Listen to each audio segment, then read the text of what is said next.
Good morning class, how are you? Hope you all are fine. Today we will do chapter number 7 तीन मूर्ख on your Hindi reader book सुनहरी धूप. Okay बेटा, chapter number 7 तीन मूर्ख, page number 50. Birbal ने अपनी चतुराई व हाजिर जवाबी से बादशाह को कैसे उनकी गलती का एहसास कराया, आओ पढ़कर जानें. ये एक स्टोरी दी हुई है बेटा, हम एक स्टोरी पढ़ेंगे, उसके बाद आपको पता लग जाएगा कि बीरबल ने बादशाह अकबर को उसकी गलती का एहसास कैसे करवाया.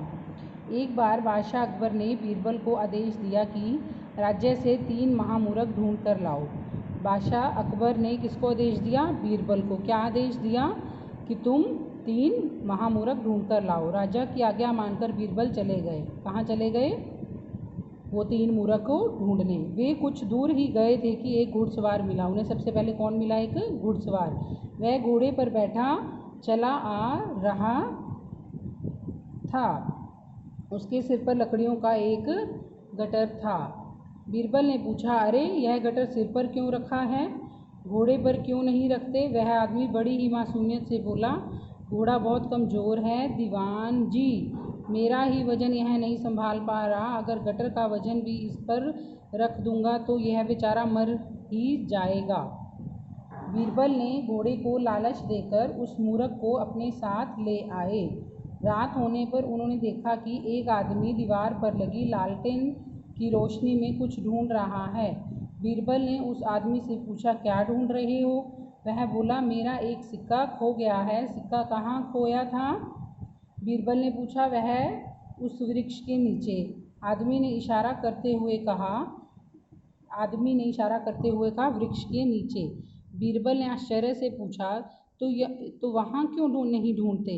अरे दीवान जी, वहाँ अंधेरा है, इसलिए लालटेन के उजाले में सिक्का ढूंढ रहा हूँ. आदमी सहज स्वर में बोला. बीरबल समझ गए कि यह तो मूर्खों का भी मूर्ख है. कैसे है बेटा वो मूर्ख?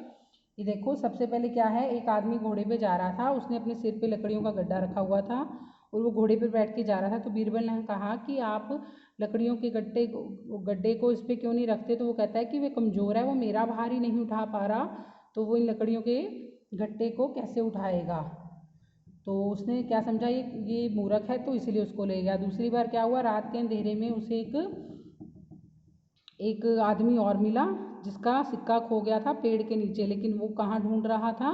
लालटेन के नीचे. क्यों ढूंढ रहा था? क्योंकि वहाँ पर अंधेरा था और यहाँ पर अंधेरा नहीं है. वे उसे, आगे देखिए, ज़्यादा सिक्के देने का लालच देकर अपने साथ ले आए. फिर बीरबल उन दोनों को लेकर उसी समय बादशाह अकबर के पास पहुँचे और उनके कारनामे बताए. बादशाह बोले, ये तो सिर्फ 2 ही हैं, लेकिन हमने तो 3 मूर्ख लाने को कहा था. जहाँ पना बाकी एक मूर्ख भी यहीं है, बीरबल ने कहा. बादशाह चौंक कर इधर उधर देखने लगे, पर उन्हें कोई नहीं दिखा. वे बोले, अरे बीरबल, तीसरा मूर्ख कहाँ है?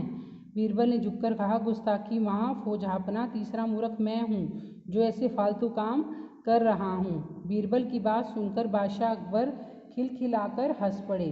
फिर उन्होंने दोनों मूर्ख को इनाम देकर भेज दिया और बीरबल की हाजिर जवाबी देकर उन्हें भी उपहार दिया. स्टोरी समझ में आ गई बेटा सबको? कौन थे 3 मूर्ख? एक वो जो लकड़ियों का गड्ढा लेके आया था, एक जिसका कॉइन गुम हो गया था, तीसरा बीरबल ने अपने आप को मूर्ख बताया था. तो बादशाह उनकी इन बातों से खुश हुए, उन तीनों को इनाम देके घर भेज दिया. क्लियर है बेटा? आगे है इसका अभ्यास. शब्दार्थ. हाजिर जवाबी, किसी बात का तुरंत उचित उत्तर देना. किसी भी बात को हम फटाफट से आंसर करते हैं तो उसको क्या बोलते हैं बेटा? हाजिर जवाब. घुड़सवार क्या होता है? जो घोड़े पर सवार आदमी होता है. आश्चर्य, हैरानी, ठीक है. गुस्ताखी, गलती. गुस्ताखी क्या होती है? गलती. महामूर्ख, बहुत बड़ा बुद्धिमान. मासूमियत, भोलापन, जहाँपना, बादशाह. ओके, आज हम इतना ही करेंगे बेटा. ओके.